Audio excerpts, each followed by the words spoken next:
Good day, and welcome to Piskie Podcast, a series of podcasts offered by the Scottish Episcopal Institute in Edinburgh.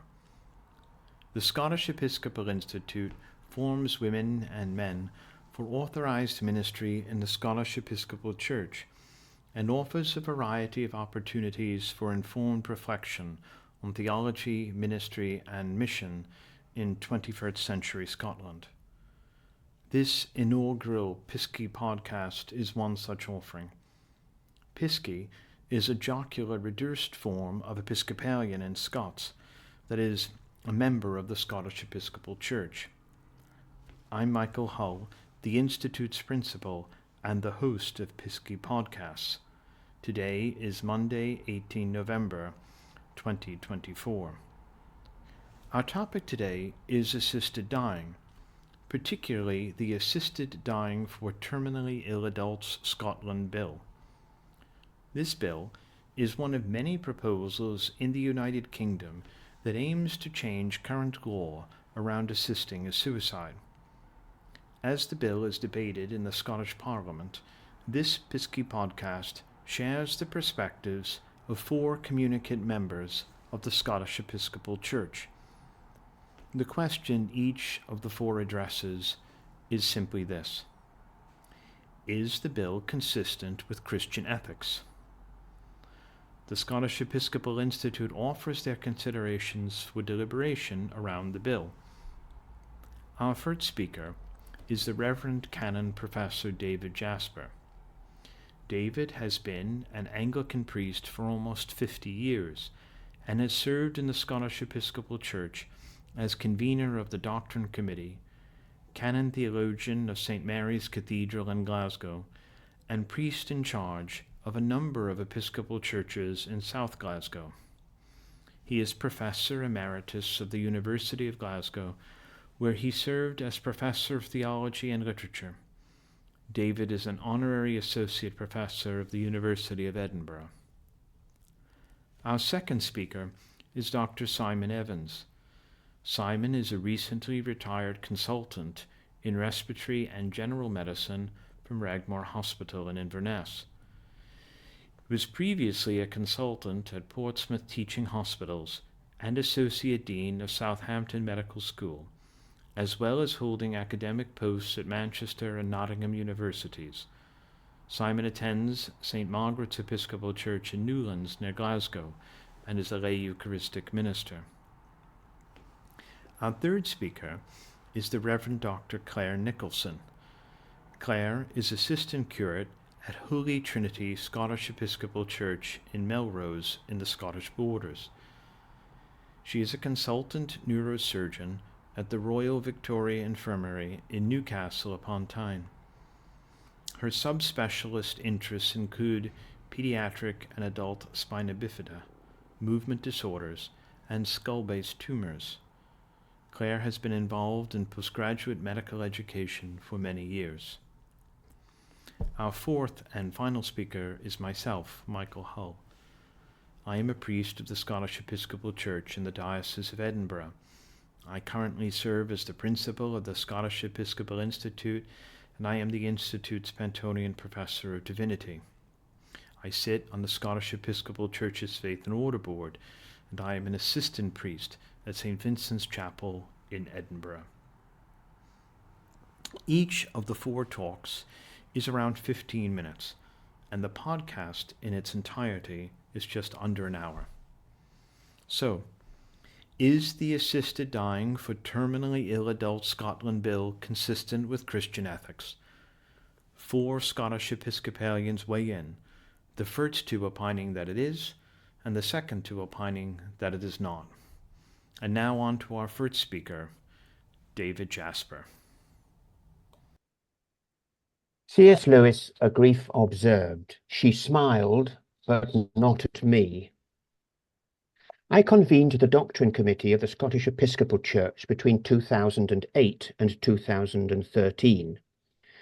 And in April 2012, the committee responded to the then Assisted Suicide Scotland Bill consultation from Holyrood, advised the College of Bishops in their submission to the End of Life Assistance Scotland Committee in May 2010, and produced the Grosvenor essay number 9, The Art of Dying Well, in 2013, edited by Dr. Harriet Harris, where a number of these documents referred to can be found.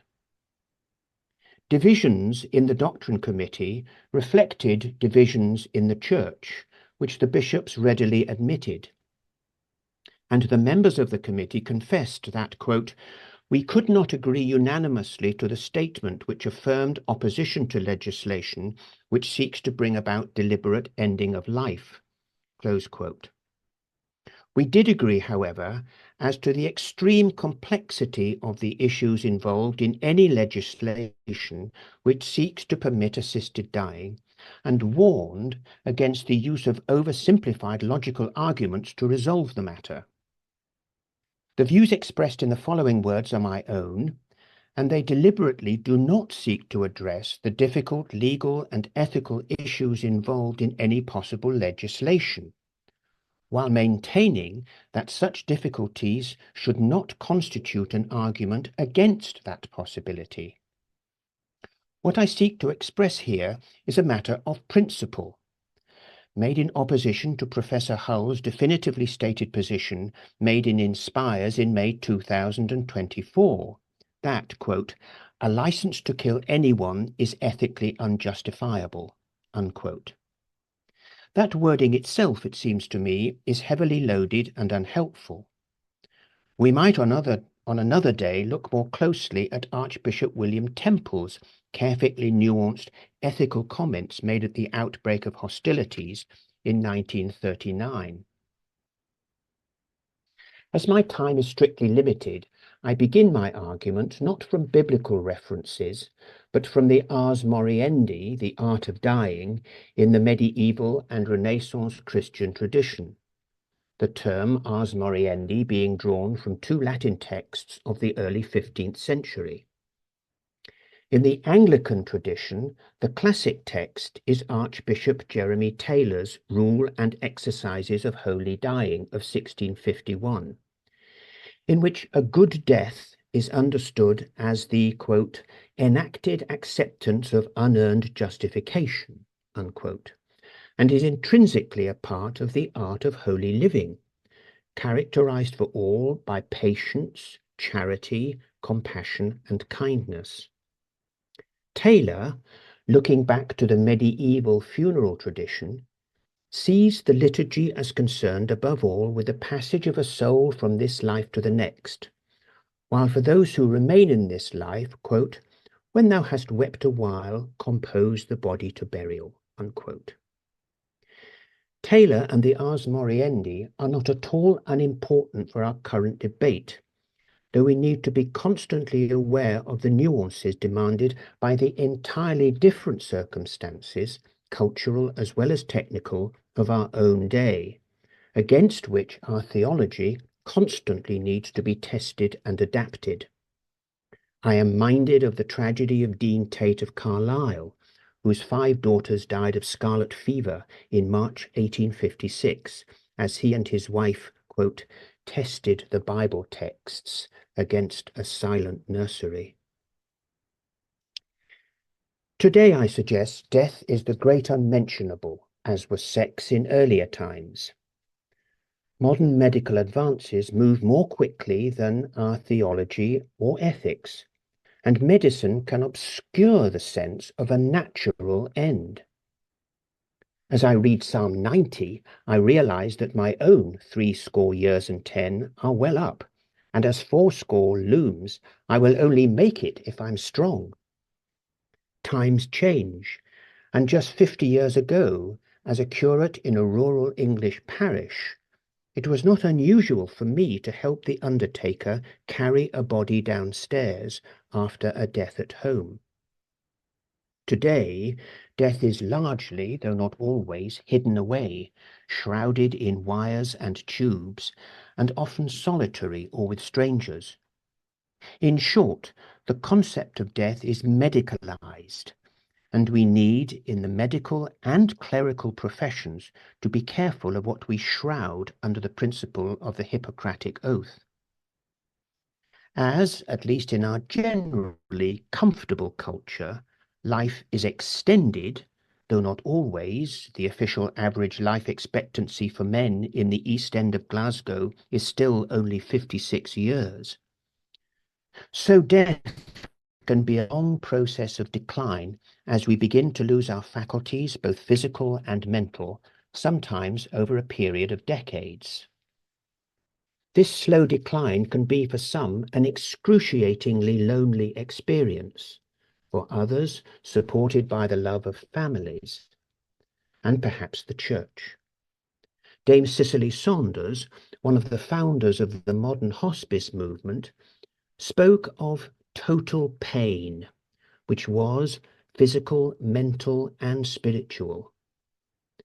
Medicines provided in palliative care often go far to relieve physical pain, but the relief of mental and spiritual pain, in its many forms born of loneliness, fear, a sense of isolation, and so on, can only come with loving, understanding care that can help a person on their final and inevitable journey towards and through death, assisting them by holding the hand towards death as we may have held hands with a wife, husband, or parent as we have walked through life.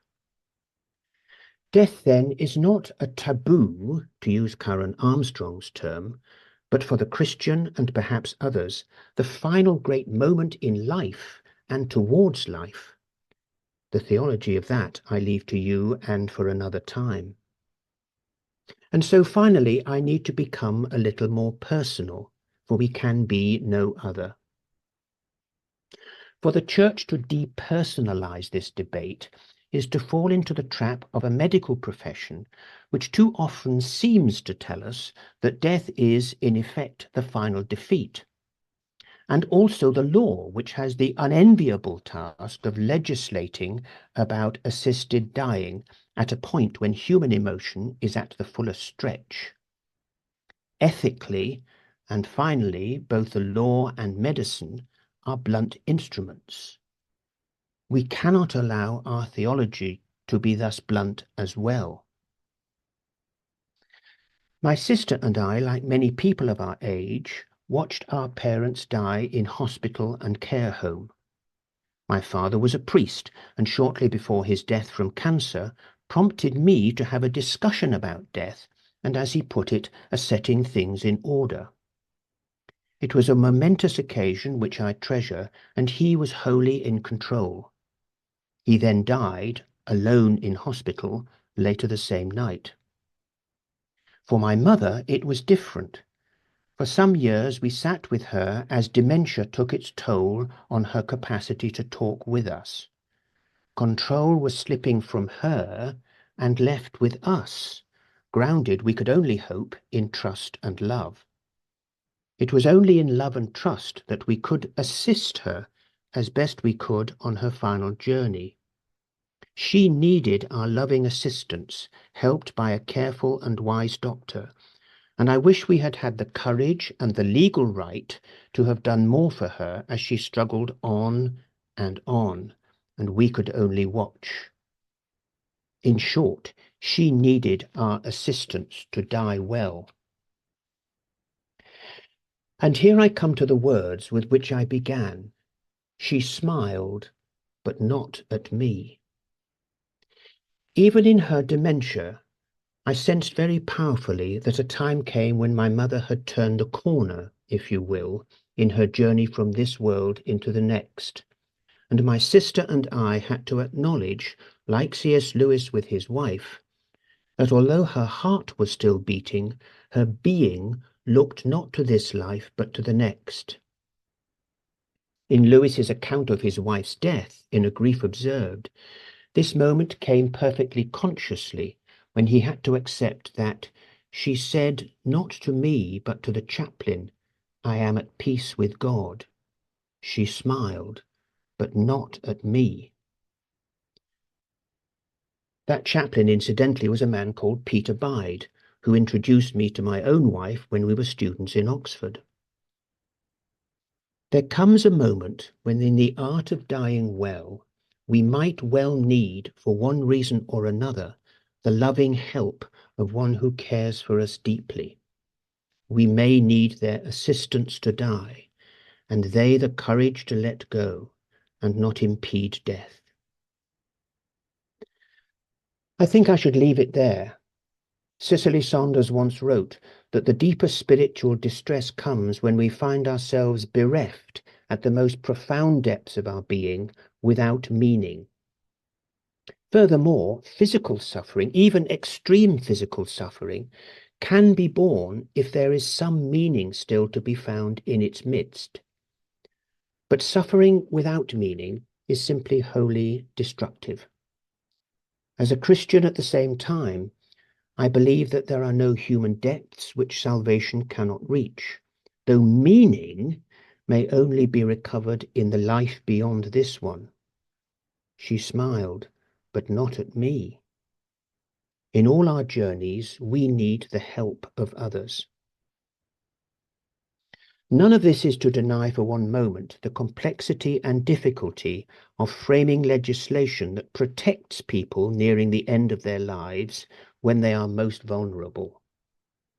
That complexity demands the utmost care from medical doctors, legislators, theologians, ethicists, and others.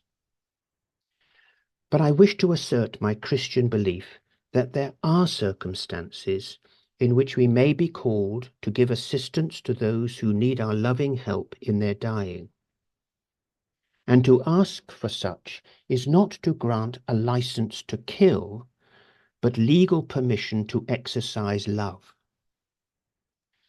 And I end on what I hope is neither a trivial nor irrelevant note. Last year, my wife and I decided to take our cat, who had shared our family life for 17 years, to the vet to, as we put it euphemistically, be put to sleep. It broke our hearts to lose him, but he needed our loving care to the very end of what was clearly by then a deeply painful existence. And people said we did the right thing. It haunts me that I finally let my mother down when she needed me to be brave for her, even to breaking the law. And we cannot let that continue. Our second speaker is Simon Evans. My name is Dr. Simon Evans, and I've spent most of my life working as a consultant in respiratory and general medicine, working in the NHS and also as an academic. I've cared for patients with terminal illness for most of my professional life, be that patients with cancer or patients with non-malignant terminal disease such as COPD, asbestosis, or neuromuscular disorders such as motor neurone disease. I was involved in the diagnosis, bad news breaking, treatment planning, and end-of-life care, liaising with my palliative care colleagues as appropriate. I have not been involved with bereavement services, however. Firstly, I would like to say that I think the euphemism assisted dying is unhelpful. I, like most of my colleagues, have been assisting people to die for most of our professional lives. What we are discussing here is assisted suicide or euthanasia. And I think we should be clear in the terminology we use to avoid misunderstanding. It reminds me a little of when I first qualified as a doctor in the 1980s, where people seemed to want to avoid the use of the word cancer using euphemisms such as growth or tumor. I really think this is not helpful. I have witnessed and managed many deaths over the years. Some have felt like a good death, but sadly not all. It is, however, often difficult to judge from the outside with complete confidence.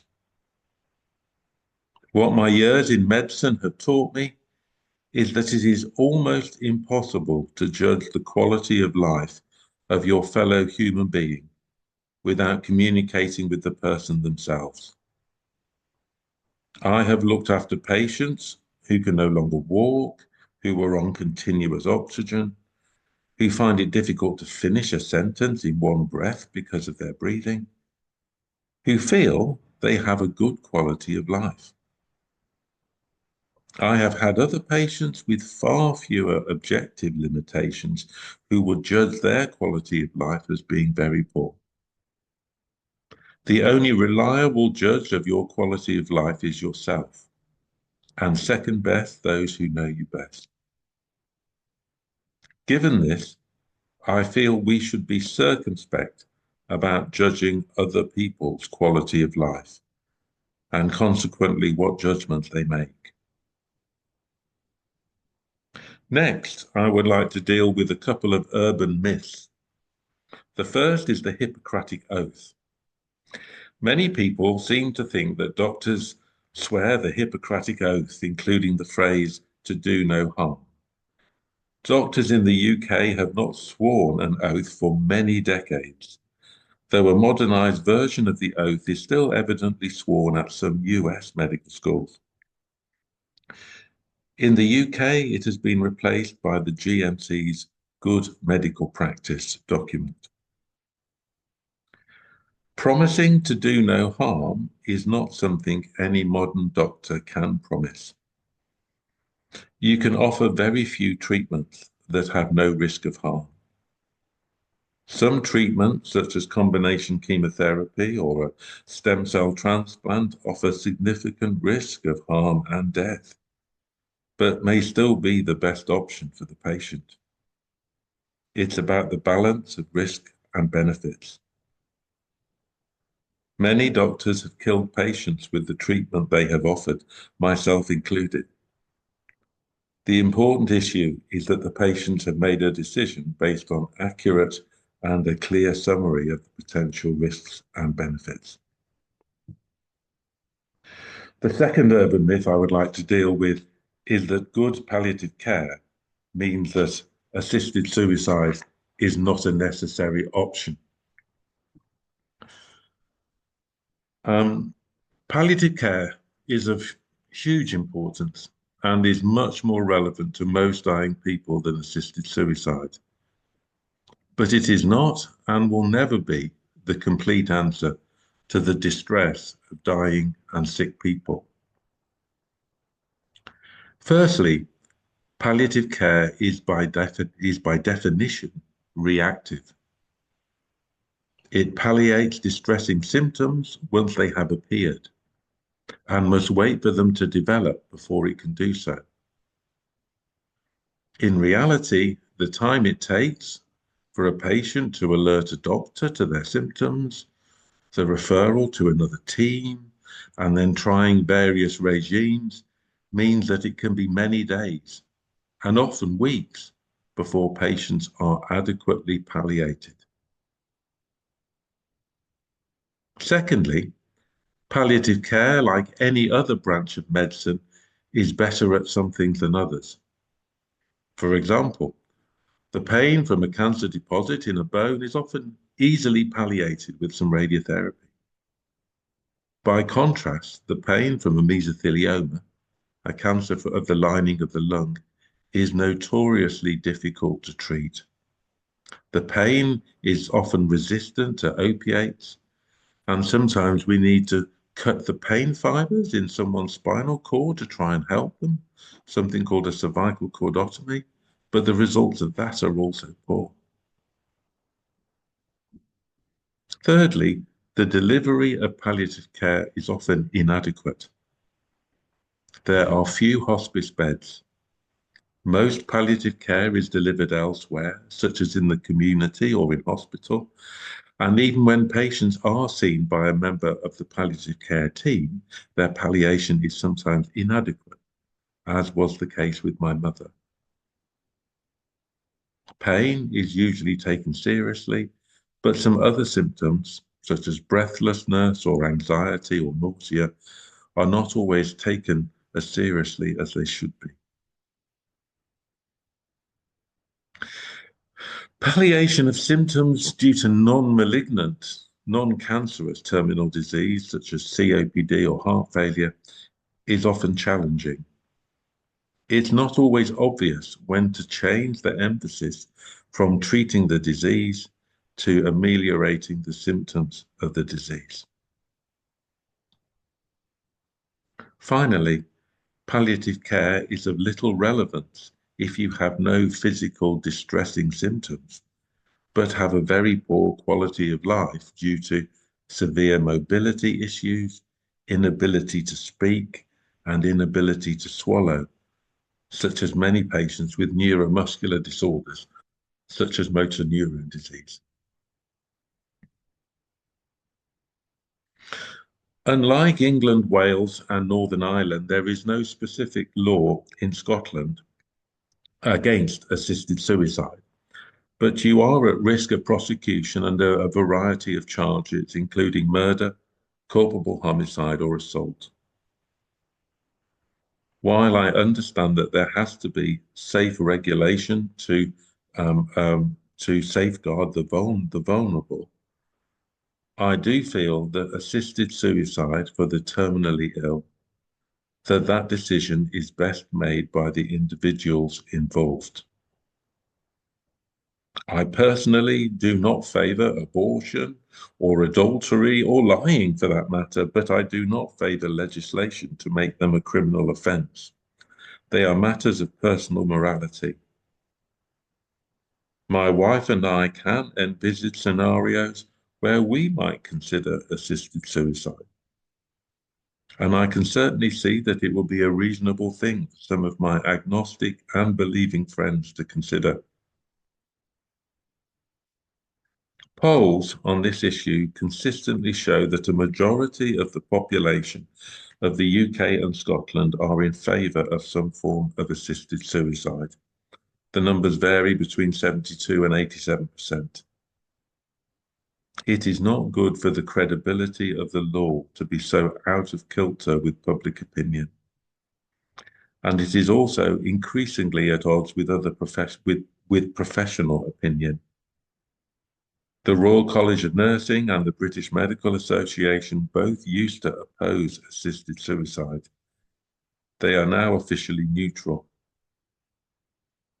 A survey by the BMA of its members in 2020 found that 73% of respondents were not opposed to the BMA supporting a change in the law to allow the prescription of self-administered drugs to selected patients to end their own life. The current Act in Scotland proposes self-administration for those who are terminally ill. The time until expected death is not specified, neither are the drugs to be used, as this would need separate legislation. The fact that only self-administration would be allowed means that patients with progressive neuromuscular disease, such as MND, are discriminated against, as they may well be unable to self-administer, which is something that I personally feel is unfortunate. I have no personal experience of how assisted suicide works, but I recently had a conversation with a friend of mine called Reverend Philip Newell, a writer from Edinburgh and an author of many books on Celtic spirituality. And Philip is happy for me to share his story with you. Philip's sister lives in Canada and had long-standing diabetes and terrible, unremitting nausea due to paralysis of the stomach, something called gastroparesis, which is a late complication of diabetes. She'd seen many medical teams to no avail and eventually made a decision to end her life. The outlook for someone with this condition is not good, but if fed artificially, it could be a moderate length of time. Philip attended his sister's death at her request. She died at home with her husband and some, but not all, of her family. 2 of her sisters declined to attend. She chose to die on the anniversary of her father's death. They chose music, readings, and prayers. And she asked that she die while hearing the words of a Celtic blessing read by Philip. She was attended by a doctor and 2 nurses, and was thus spared having to self-administer. Philip felt it was a beautiful occasion. He liked the fact that his sister had control over when and where she died. He liked the fact that the drugs were not self-administered, so she didn't have the anxiety about handling the syringes correctly. The doctors and nurses acted sensitively and did not feel like intruders. While not all of her siblings chose to attend, it was not a divisive issue in the family. It's too recent to comment on how her closest family feel about her decision in the long term. And I'm sure that not all assisted suicides are the same as I have described. But I thought it was a helpful story to share. And I'm grateful to Philip for his openness and generosity of spirit. The commandments to love God and to love your neighbor as yourself are the greatest commandments. And I can envisage a scenario where helping me to end my life would be an act of love. I feel I am in no position to judge those who make similar judgment. We have a duty to protect the vulnerable, something which in the context of this act I believe can be done. But I do not feel that people should be prosecuted for complying with the considered and consistent wishes of a mentally competent dying person. Thank you. Our third speaker is Claire Nicholson. Many of us will have heard Dame Esther Ranson speak on the subject of assisted dying. Her arguments in favour of changing the law to allow terminally ill adults to be helped to end their lives are compassionate and they are compelling. In a recent interview on the Today programme, she said, "All I'm asking is that we be given the dignity of choice. If I decide that my own life is not worth living, please may I ask for help to die. A quick, pain-free death in the place I love, surrounded by the people I love. That's all I'm asking." And who wouldn't? Who wouldn't ask for that? So much so that to take the stance that the assisted dying bill shouldn't be made law feels a bit harsh. But there are many issues about the bill that should trouble us, and I want to focus on 2 of them today. The first is specific to the bill itself and whether it guarantees the quick and pain-free death that is desired, because if it doesn't, then those of us who support assisted dying on grounds of compassion would be obliged to reject it. The second is the issue of choice.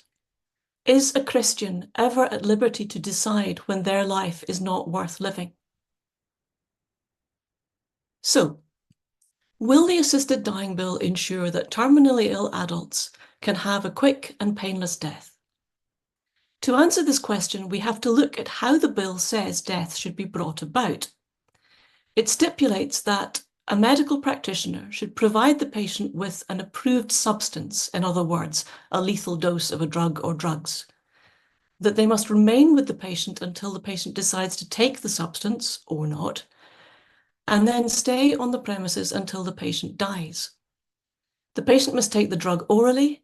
In other words, they have to be able to swallow it. Now, this method is similar to that used in the US state of Oregon, which was one of the first places in the world to legalize assisted suicide by oral drug ingestion back in 1997. So there's a lot of data from Oregon for us to look at that'll help us to answer our question as to whether this method results in a quick and pain-free death. Most doctors in Oregon opted initially for a combination of drugs in order to induce sedation, provide pain relief, and ultimately cause cardiorespiratory arrest. But unfortunately, it became apparent that using multiple drugs causes far too many complications, including vomiting and muscle spasm.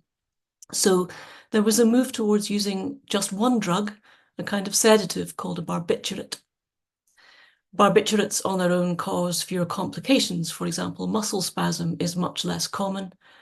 Vomiting still occurs in up to 10% of cases, but this is a lower risk than was observed when a combination of drugs was used.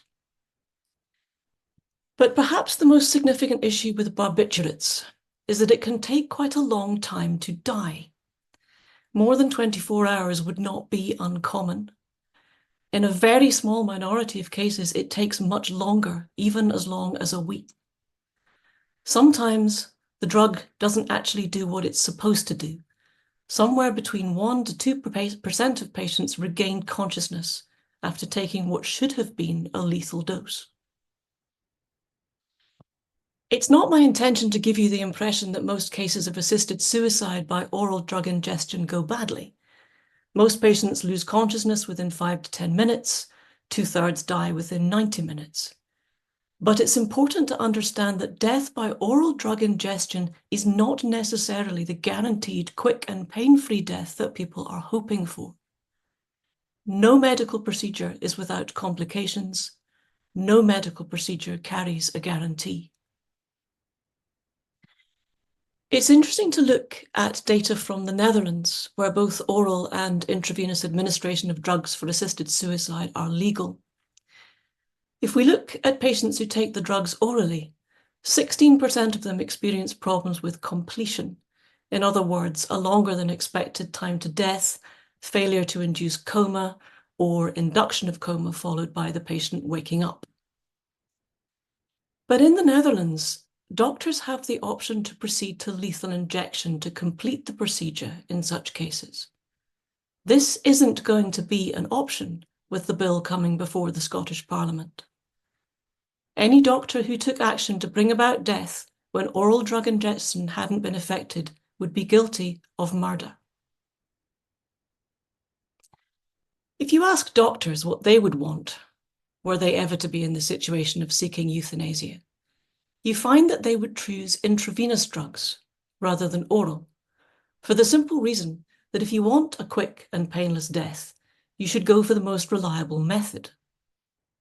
So, if we support assisted dying on grounds of compassion, then we should insist that everything possible can be done to help the patient to die without suffering. The assisted dying bill, as it stands, would not permit the medical profession to do that for you. Moving on now to the question of choice. Can it ever be ethical for a Christian to choose when they die? St. Augustine of Hippo argued at great length that suicide was not an option for Christians. He said he could find nothing in Scripture that would permit a person to take their own life for any reason, including the desire to avoid suffering. In the Roman society of Augustine's day, of course, there were circumstances under which suicide was considered to be the honourable way out, a way of preserving dignity and avoiding shame. And it was these kinds of scenarios that really concerned Augustine. But if you are thinking that these are sentiments that belong in the past, think again. Fear of loss of dignity is one of the commonest reasons given in the present day for opting for assisted suicide. Augustine may have lived a long time ago, but he read the same Bible we do, and he understood it to teach that suffering of any kind, including that caused by loss of dignity, can never justify choosing to end one's own life. Augustine was, of course, the very person who argued that we have free will. So are we not allowed to use that free will to hasten the inevitable when we are dying anyway? Here, I would have to say no, because I cannot find a way around 1 Corinthians 6:19-20. St. Paul writes, "For do you not know that your body is a temple of the Holy Spirit within you, which you have from God, and that you are not your own? For you were bought with a price." To me, that says, that it is not for me as an individual Christian to decide when my life is not worth living. It is for God to decide, because I belong not to myself, but to him. The English translation of Paul's Greek obscures the fact that the you to whom Paul was writing in 1 Corinthians 6 is in the plural. Our modern society worships the cult of the individual, but the early church understood the connectedness of humankind. To them, it would have made no sense for any Christian to assert absolute autonomy. We are not our own, because it was God who created and redeemed us, and we are not our own because of the relationships we share with one another. We voluntarily surrender our autonomy when we get married, when we choose to be parents, when we accept the love and friendship of others. When we form relationships, we are choosing to give part of ourselves away, and that gift cannot be revoked. My life is not mine to give up. If we accept that the assisted dying bill is flawed, and that suicide for any reason is not an option for a Christian of sound mind, how do we live out the command to love our neighbour in the context of terminal illness? Esther Ranson actually alluded to the answer in the interview I mentioned earlier. Up until 24 years ago, when patients were entering their final days, we, the medical profession, could administer whichever medications you, the patient, required to alleviate your suffering, even if in so doing we accelerated your death. This, of course, is the doctrine of double effect, which states that it is the primary aim of an action that makes it moral or immoral, even when a secondary effect that is not desired is foreseen and understood. It was also assisted dying at its best, an act of the deepest compassion, in which the well-being of the patient was the highest consideration, as the Hippocratic Oath requires it to be. This practice was radically curtailed when a general practitioner called Harold Shipman was convicted of murdering 15 of his patients by opiate overdose back in January 2000. He almost certainly murdered many, many more. The criminal behaviour of one man stopped an entire profession from alleviating the suffering of countless people at the end of their lives. We do not need a bill that legalises suicide. We need to reclaim what the medical profession used to offer: assisted dying without having to limit drug doses for fear of criminal prosecution. We, the medical profession, have a vast armamentarium of medicines at our disposal. No one should have to die in pain or any other sort of discomfort.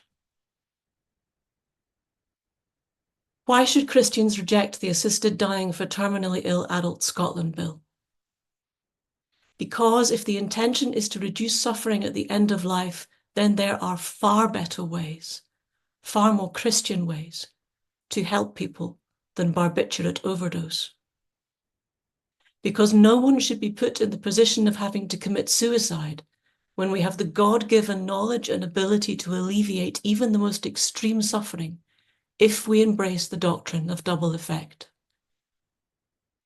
Because I, your doctor, do not want to be forced to pass by on the other side when you, my patient, are dying.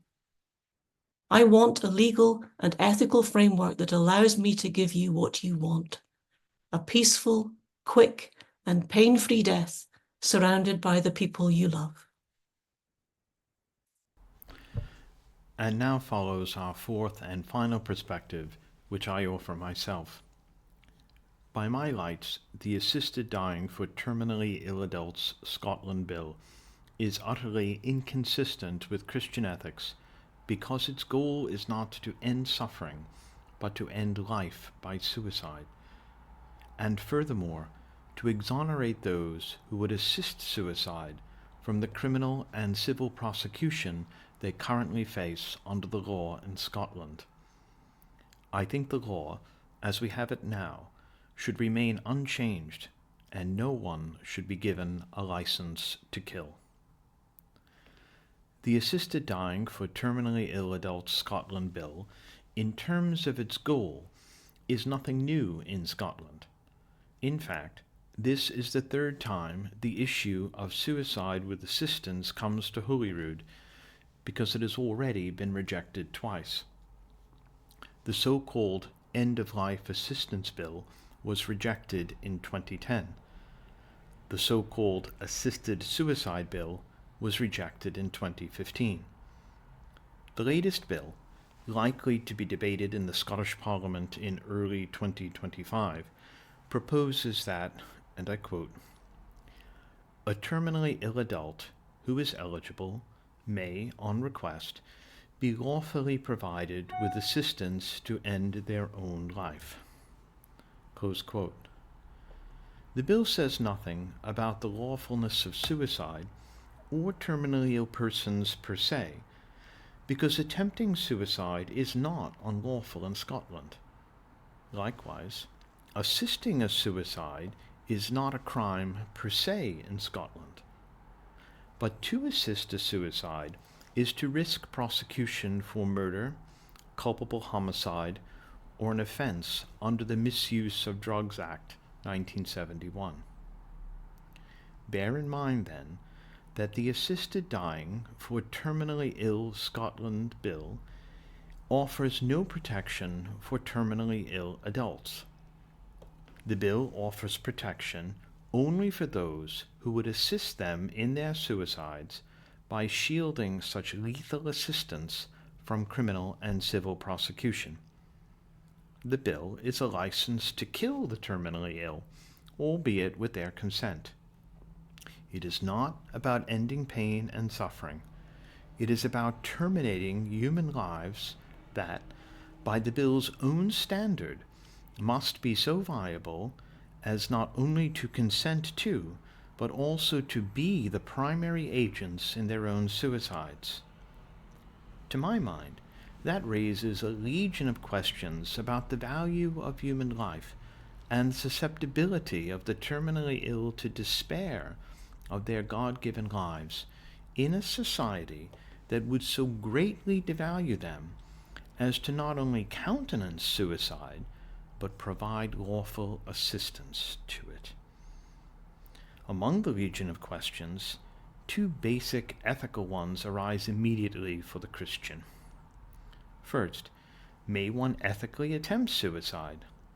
Second, may one ethically assist a suicide? For Christians, as I see it, the answer to both questions is no. The Ten Commandments specifically prohibit the taking of human life. No one should deliberately and intentionally take a life, especially one's own life.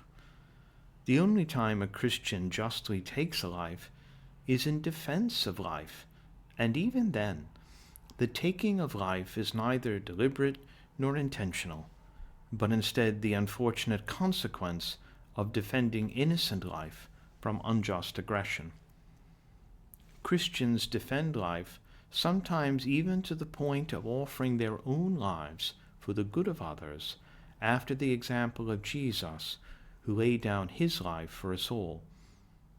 A Christian ethically takes neither another's life nor his or her own.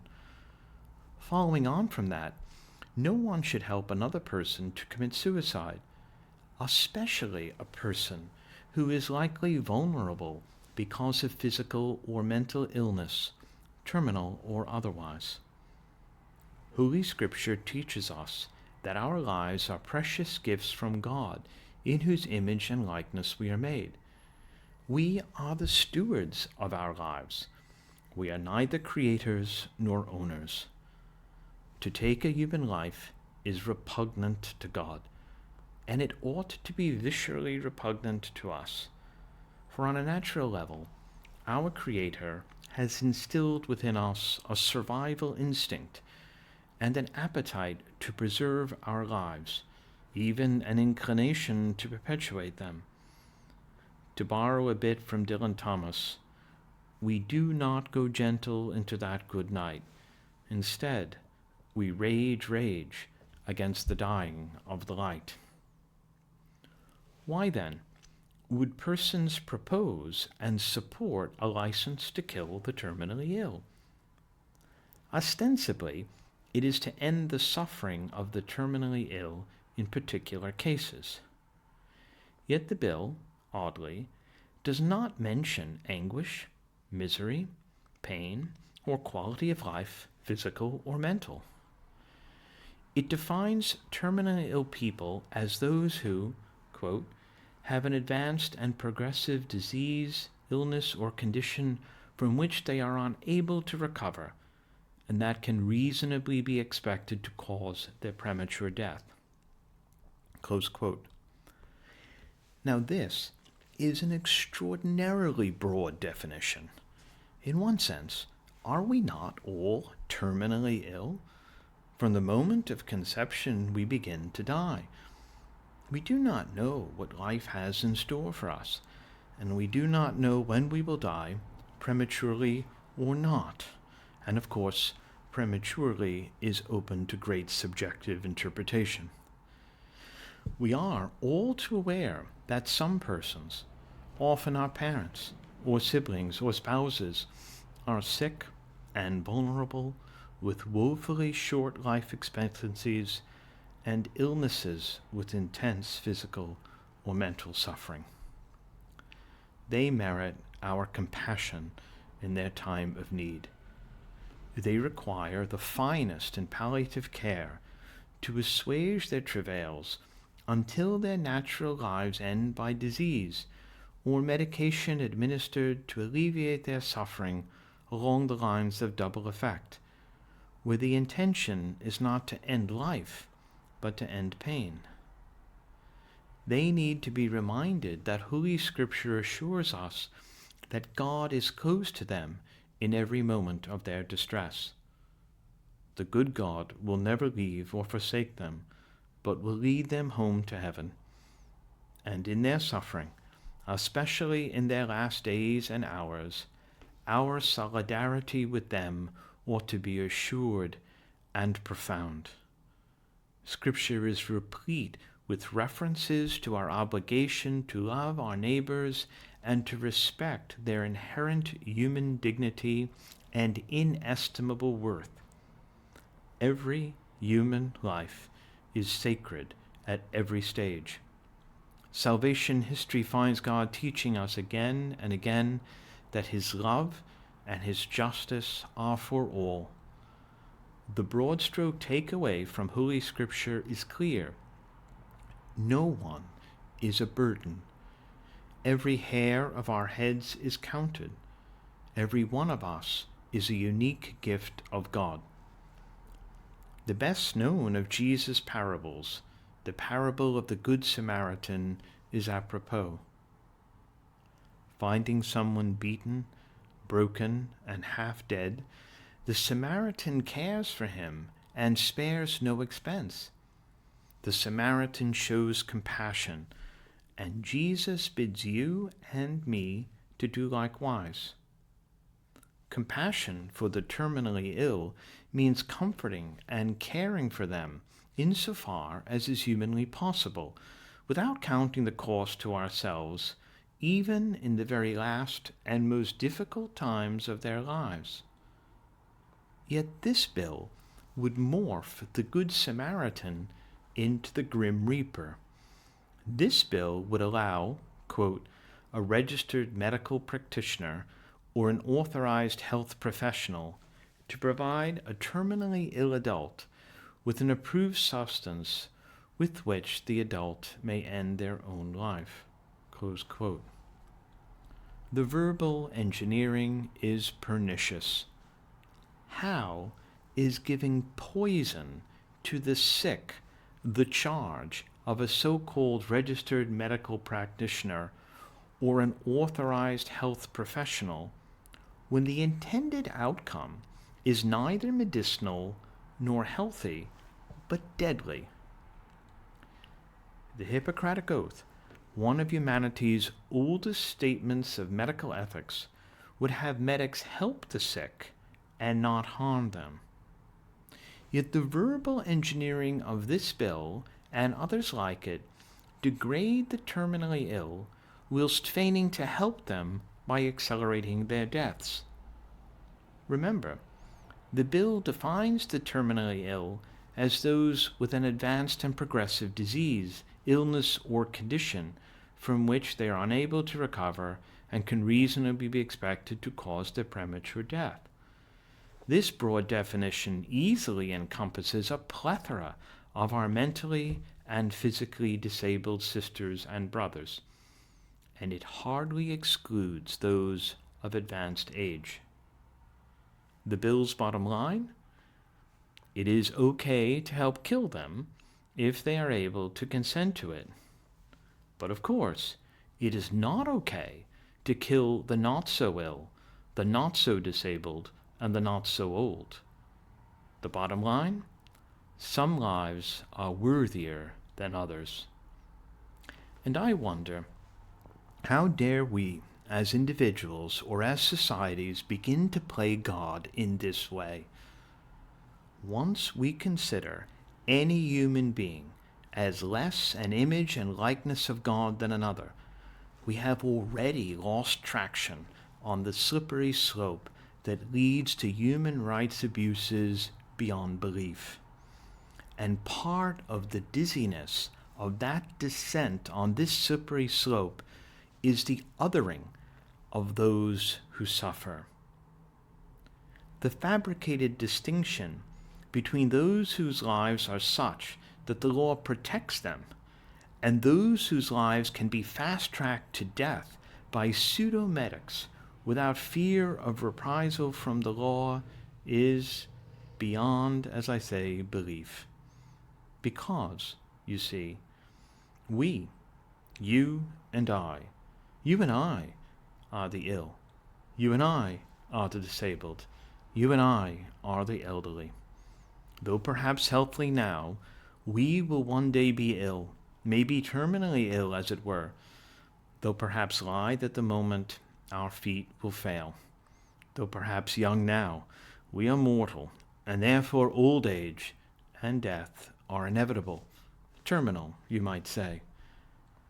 Should we not try to build a society wherein all are cherished and cared for, especially in their last days, especially in our last days, with no fear of the professionals who are meant to comfort and care for us, aiding and abetting the grim reaper? Should we say of ourselves or of others, even in the direst of circumstances, that we are better off dead for our own good or for the good of others? No. Full stop, no. We too often glorify health, albeit physical and mental health rather narrowly defined, as goodness itself. We too often venerate the agile and the dexterous, as if agility and dexterity were virtues. We too often lionize youth to the extent that those whose youth is now spent in the service of their families, friends, and countrymen are devalued. We must constantly recall that the ill, the disabled, and the elderly are very close to God, and especially to Jesus, who suffered physically and mentally on behalf of others. The law, as we now have it in Scotland, should not be changed. It helps to protect us from those who would think that any one of us, especially the ill, disabled, or vulnerable, is better off dead. However, to say that the law should not be changed and that the bill is a license to kill is not to say that some things do need to change in Scotland and elsewhere. What needs to change is the way we support terminally ill people, especially those whose terminal illnesses include intense suffering of body and mind. Terminally ill lives are to be accorded the human dignity of every life. We are to cherish their earthly lives given them by God until God takes them.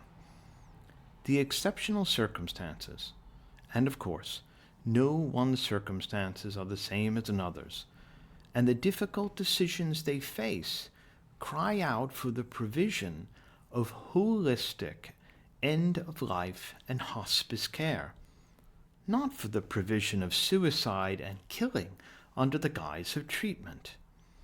Our responsibility as Christians is to help society protect the weak and the vulnerable, among whom are counted those with dire prognoses who are not long for this world, and who remain fearfully and wonderfully made even in their sicknesses. We must work to ensure that they do not fear us deserting them in their time of need by disrespecting their God-given dignity or intentionally and deliberately ending their lives. Again, that is not to say that they do not suffer, but it is to say that their suffering does not dilute their human dignity. In Christian theology, we often speak of Jesus not only as God, but also as a suffering servant and a fully human being. Fully human because he aches. Fully human because he feels pain. There is nothing less in Jesus because he aches and he feels pain. Part and parcel of Jesus' humanity is the illness, the disability, and the mortality Jesus bore in order to save us at his incarnation. You see, for Christians, ethics is not about expediency or efficiency. It is about efficacy. What does God want of us? God wants us to act justly, to love mercy, and to walk humbly with him. To do so is to protect every life, to show compassion to those most in need of it, and to treat life from its natural beginning to its natural end with respect. By my lights, the Assisted Dying for Terminally Ill Adults Scotland Bill is utterly inconsistent with Christian ethics because its goal is not to end suffering, but to end life, and furthermore, to exonerate those who would assist suicide from the criminal and civil prosecution they currently face under the law in Scotland. I think the law, as we now have it, should remain unchanged, and no one should be given a license to kill. Thank you. Thank you most sincerely for listening to our first Piskie podcast on the Assisted Dying for Terminally Ill Adults Scotland Bill. The Scottish Episcopal Institute offers these 4 perspectives for further consideration and deliberation around assisted suicide. If you have any comments or queries, please email them to me, Michael Hull, at piskieperspectives@gmail.com. That's piskieperspectives@gmail.com. piskieperspectives@gmail.com. May God bless you and keep you.